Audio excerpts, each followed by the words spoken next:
Movie start होती है Andy नाम के लड़के से, जो एक घर में अपनी मॉम के और बहन के साथ रहता था। एंडी के पास बहुत सारे टॉयज थे जिसके साथ वो पूरा दिन और रात खेलता था। उन डॉल्स में से एक डॉल थी शेरिफ डॉल, जिसका नाम है वुडी। वो एंडी की फेवरेट डॉल थी। हम देखते हैं कि एंडी की मॉम उसे नीचे बुलाती हैं और सारे के सारे टॉयज जिंदा हो जाते हैं और खेलने लगते हैं। सारे टॉयज एक बात डिस्कस कर रहे होते हैं क्योंकि एंडी अपना घर छोड़कर शिफ्ट होने वाला था, तो उसकी बर्थडे पार्टी मनाई जा रही थी। तो वो अपने यहाँ के फ्रेंड्स को बर्थडे पार्टी देना चाहता था। यहाँ पर सारी डॉल्स एक बार डिस्कस कर रही हैं कि कहीं ऐसा ना हो कि बर्थडे पार्टी पर कोई नया टॉय ना आ जाए जो एंडी का फेवरेट टॉय बन जाए। और यहाँ पर वुडी कहता है कि ऐसा तो नहीं हो सकता क्योंकि मैं एंडी का फेवरेट टॉय हूँ और रहूँगा। अब देखते हैं कि वो दिन आ जाता है और यहाँ पर बर्थडे की तैयारियां जोरों शोर से चल रही थी। सारी टॉयज ये प्लान बनाते हैं कि हम अपनी ग्रीन आर्मी को नीचे भेजेंगे ताकि वो नज़र रख सके कि कौन से नए टॉयज आए हैं। वो 2 वॉकी टॉकी लेते हैं और एक वॉकी टॉकी ग्रीन आर्मी लेकर नीचे चली जाती है। ग्रीन आर्मी वो वॉकी टॉकी नीचे प्लांट में रख देती है ताकि ऊपर के सारे टॉयज नीचे की आवाज़ सुन सकें। एक के बाद एक सारे गिफ्ट्स ओपन होते हैं। उनमें से ऐसा कोई टॉय नहीं था जो कि वुडी को रिप्लेस कर सके। ऊपर सारे टॉयज बहुत खुश होते हैं कि उनका कोई रिप्लेस करने वाला नहीं आया। लास्ट में एंडी की मॉम एक स्पेशल गिफ्ट लेकर आती हैं एंडी के लिए ऊपर, पर यहाँ पर वॉकी टॉकी खराब हो जाता है। ऊपर के सारे टॉयज बातें नहीं सुन पाते क्या चल रहा है। इतनी देर में एंडी के फ्रेंड्स ऊपर रूम में आते हैं और सारे टॉयज बिल्कुल यहाँ पर एंडी वुडी को हटा कर नया गिफ्ट रखता है। वुडी बहुत हैरान होकर देखता है कि ये कौन सा नया टॉय है। यहाँ पर हम देखते हैं बज लाइटर को। बज लाइटर को लगता था कि दुनिया में उसका काम है लोगों को बचाना। सारे के सारे बहुत फैसिनेट होते हैं उसे देखकर क्योंकि वो बहुत ही न्यू टेक्नोलॉजी वाला टॉय था। वुडी थोड़ा सा जेलस होता है। बज लाइटर बाकी सारे टॉयज को बताता है कि वो तो उड़ना भी जानता है। वुडी उसे समझाता है कि तुम एक टॉय हो, तुम रियल के बज लाइटर नहीं हो। यहाँ पर बज लाइटर उड़ के दिखाता है, हालांकि वो उड़ना जानता नहीं था, बट ये स्टंट इतना अच्छा परफॉर्म होता है कि सारे टॉयज बहुत खुश होते हैं। देखकर कोई भी वुडी की बात नहीं मानता। ऐसा जैसे वक्त गुजरता है सबको पता चलता है कि अब एंडी को बज लाइटर ज़्यादा पसंद है और वुडी उसका फेवरेट टॉय नहीं रहा। वुडी इस बात से बहुत उदास होता है। अब यहाँ पर बज लाइटर बाकी सारे टॉयज को भी ठीक करने लगता है और ट्रेनिंग भी देता है। नेक्स्ट हम देखते हैं कि इनके नेक्स्ट डोर नेबर एक लड़का आया है जो कि बहुत ही बदतमीज़ है। वो अपने टॉयज का बिल्कुल ख्याल नहीं रखता बल्कि उनको तोड़ देता है। ये देखने के बाद बज लाइटर कहता है कि हमें उसको सबक सिखाना चाहिए। वो अपने टॉयज के साथ ऐसा नहीं कर सकता। एक दिन एंडी की मॉम उसे आकर कहती हैं कि हम चलते हैं पिज़्ज़ा प्लेनेट। यहाँ पर वो अपनी मॉम से पूछता है कि क्या मैं अपना कोई टॉय साथ ले जाऊँ। उसकी मॉम कहती हैं कि तुम अपना एक टॉय साथ लेकर जा सकते हो। यहाँ पर वुडी को लगता है कि वो तो बज लाइटर को ही साथ लेकर जाएगा, तो वो प्लान बनाता है कि पर एंड टाइम पे प्लान खराब हो जाता है और कार लगती है बज लाइटर की, जिसकी वजह से वो खिड़की से बाहर गिर जाता है। यहाँ पर वो कार सबको बताती है कि ये प्लान वुडी का था। सारे टॉयज वुडी को बहुत जजमेंटल लुक देते हैं कि तुम बज लाइटर को नीचे गिराना चाहते थे, तुम चाहते थे कि वो खराब हो जाए। सारे टॉयज अब सोचते हैं कि बज लाइटर को वापस ऊपर कैसे लाया जाए। इतने में रूम में आता है एंडी। वो बज को लाइटर को ढूंढता है पर जब नहीं मिलता तो वो वुडी को ही अपने साथ ले जाता है। वुडी कार में एंडी के साथ होता है, परेशान भी था कि अब बज लाइटर का क्या होगा। पर इतनी देर में बज लाइटर ऊपर से जंप करता है। से कहता है कि मेरे प्लेनेट पे तो कुछ ऐसा नहीं होता, तुमने यहाँ मेरे साथ अच्छा नहीं किया। वुडी बहुत खुश होता है कि बज लाइटर बिल्कुल ठीक है। इतनी देर में एंडी की मॉम एक पेट्रोल स्टेशन पे अपनी कार रोकती है रिफ्यूशन के लिए। बज लाइटर और वुडी अब लड़ रहे थे। लड़ते लड़ते ये दोनों कार से बाहर निकल जाते हैं। यहाँ पर गाड़ी स्टार्ट होती है। एंडी और उसकी मॉम निकल जाते हैं दूर। वुडी बहुत हैरान होता है कि अब हम क्या करेंगे, एंडी तक कैसे पहुंचा जाएगा। बज लाइटर कहता है कि तुम परेशान ना हो, मैं आउटर स्पेस में प्लेनेट से हेल्प मंगवाता हूँ। वुडी को बहुत गुस्सा चढ़ता है कि तुम एक टॉय हो, ऐसा नहीं हो सकता। अब ये यहाँ वहाँ देख ही रहा था कि इससे एक ट्रक नजर आता है जो कि पिज़्ज़ा प्लेनेट का था। एंडी के पास जाने का यही रास्ता था। वुडी समझ जाता है कि अब उसे बज लाइटर को लेकर निकलना पड़ेगा। वो अकेले एंडी तक नहीं जा सकता। बज लाइटर के बगैर अगर वो घर पहुंचा तो सारे टॉयज उनसे बहुत नाराज होंगे। उसकी वजह से बज लाइटर गुम गया है। वुडी बज लाइटर से कह कहता है कि मेरे पास एक स्पेस शटल है, ये तुम्हें तुम्हारे प्लेनेट पे पहुंचा देगी, और इसी बहाने से वो उस ट्रक में बैठा देता है। इसके बाद ये दोनों पहुंचते हैं पिज़्ज़ा प्लांट। तो यहाँ पहुंचते साथ ही एंडी को ढूंढने लग जाता है वुडी, और बज़ लाइटयर सब चीज़ें देखकर बहुत हैरान होता है। पिज़्ज़ा प्लांट पूरे प्लानट जैसे डिज़ाइन किया गया था। वहाँ एक गेम ऐसी थी जो रॉकेट शेप की थी, और बज़ को लगता है कि यही उसे अपने प्लानट पर लेकर जाएगा। बज़ लाइटयर को लिए बगैर वो एंडी के पास जा नहीं सकता था, तो उसे भी बज़ लाइटयर को फॉलो करना पड़ता था।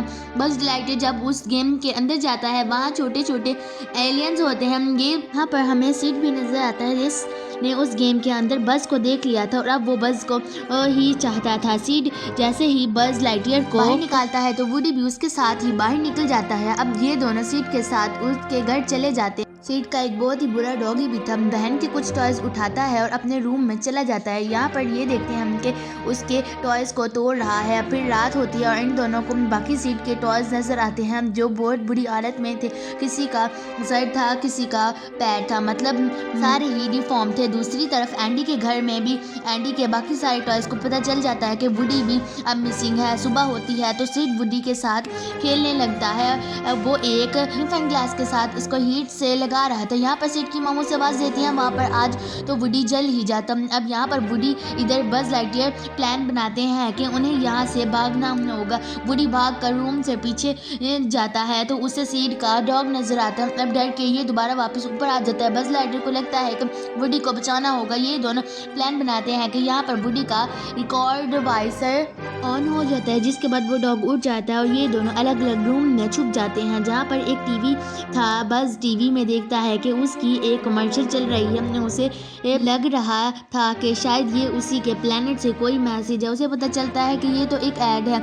यहाँ पर उसे रियलाइज़ होता है कि जो कुछ वुडी ने उसे समझाने की कोशिश की थी वो सच था। वो सच में कोई प्लेनेट से नहीं आया था, वो तो एक टॉय है। यहाँ पर बज़ लाइटयर थोड़ा सा परेशान भी था, बट वो हिम्मत नहीं हारता। वो सोचता है कि उसे इस सिचुएशन से बाहर निकलना होगा। उसे एक विंडो नजर आती है। वो प्लान करता है कि उड़ के ही रहेगा। जैसे वो उड़ने लगता है, जंप लगाता है तो वो नीचे गिर जाता है। उसका एक बाजू टूट जाता है। इतनी देर में सीड की बहन आती है और बज़ लाइटयर को उठाकर अपने रूम में ले जाती है। वुडी भी बज़ लाइटयर के पीछे पीछे आ जाता है और बज़ लाइटयर से कहता है कि चलो निकलो यहाँ से। फिर बज़ यहाँ पर बहुत ही सैड था। उसे समझ नहीं आ रहा था होता कि वो अपनी लाइफ में क्या कर लगेगा। फिर वुडी एक प्लान बनाता है कि सीड की विंडो से वो एंडी की विंडो तक पहुंच जाएगा। वुडी अपने सारे फ्रेंड्स से कहता है कि मेरी मदद करो, बट विंडो पे सारे फ्रेंड्स मना करते हैं और कहते हैं कि हम तुम्हारी मदद क्यों करें, तुमने बज़ लाइटयर को मार दिया था। वो समझाता है कि बज़ लाइटयर मेरे साथ है, मेरी बात का यकीन कर लो, बट कोई उसकी बात नहीं सुनता और सब उसकी मदद नहीं करने से मना कर देते हैं। रात को सीड के सारे टूटे हुए टॉयज उसको वापस जोड़ देते हैं। इसका बाजू बिल्कुल ठीक हो गया था। सीड यहाँ पर प्लान बनाता है कि सुबह होते ही बज़ लाइटयर को बांध कर ब्लास्ट कर देगा, क्योंकि वो चाहता था कि बज़ लाइटयर उड़े। पर सबको पता चल गया था कि रॉकेट के उड़ने साथ ही बज़ टूट जाएगा। वुडी इस बात से बड़ा परेशान हो जाता है। पूरी रात वुडी बज़ लाइटयर को यही समझाता है कि तुम्हें यहाँ से निकलना होंगे। हम दोनों एंडी के फेवरेट टॉयज़ हैं, वो तुम्हें मिस पाके कितना उदास होगा। उसे खुश रखना हमारे काम है। बज़ लाइटयर बहुत उदास था क्योंकि उसको रियलिटी पता चल चुकी थी, जो कि एक्सेप्ट नहीं कर पा रहा था। एक सिंपल सा टॉय है। आखिरकार वुडी की मेहनत काम आती है। बज़ लाइटयर मान जाता है वो हम यहाँ से भाग जाएंगे, बट अफसोस बहुत देर हो चुकी थी। दिन शुरू हो गया था और सीड अपने रॉकेट के साथ आता है। बज़ लाइटयर को लेकर अब बाहर चला जाता है। वुडी बाकी सारे सीड के टॉयज़ को कहता है कि मेरी मदद करो वरना बस टूट जाएगा। अब वहाँ पर ये सारे लोग प्लान बनाते हैं कि हम बाहर जाएंगे और सीड को डराएंगे। सीड बाहर रॉकेट को लॉन्च करने के लिए रेडी था। इतने में सारे टॉयज सीड के सामने आती हैं और सीड डर जाता है जब देखता है कि सारे टॉयज आपस में बातें कर रहे हैं और चल रहे हैं। सारे टॉयज सीड को धमकी देते हैं उनके हम तुम्हें नहीं छोड़ेंगे अगर तुमने इस किसी भी टॉय को तोड़ा। बस लाइटयर इतना खुश होता है कि सारे टॉयज उसकी मदद के लिए है। सीडी इतना घबरा जाता है और वहाँ से भाग जाता है। वुडी ये बस को छोड़ आता है। ये दोनों दोबारा एंडी के घर जाते हैं और घर पहुँच कर देखते हैं एंडी अपनी मॉम के साथ गाड़ी में चला गया है। दूसरी तरफ एक ट्रक है जिसमें सारा सामान लोड हुआ है, वो भी जाने वाला था। यहाँ पर वुडी और बज लाइटयर प्लान करते हैं कि वो ट्रक पे चढ़ जाएं। किसी तरह बज लाइटयर को चढ़ जाता है और वुडी पीछे रह जाता है। यहाँ पर सिड का डॉग आता और वुडी को पकड़ लेता। बज लाइटयर इसको बचाने के लिए वो वापस आता है। फिर वुडी चढ़ जाता है और बज लाइटयर पीछे रह जाता है, जिसके बाद वो टॉय कार को बाहर भेजता है कि बज लाइटयर को ले आए। बाकी सारे टॉयज ट्रक से देखते हैं कि कैसे वुडी ने टॉय कार को भी बाहर फेंक दिया और इनको लगता है कि इन सबको अभी बाहर फेंक देगा। वो वुडी को बाहर फेंक देते हैं। यहाँ पर बस टॉय कार पे आता है और वुडी को उठा लेता है। ये लोग ट्रक के पास जाने की कोशिश करते हैं। बाकी सारे टॉयज देख लेते हैं कि वुडी और बज लाइटयर बिल्कुल ठीक है। बज लाइटयर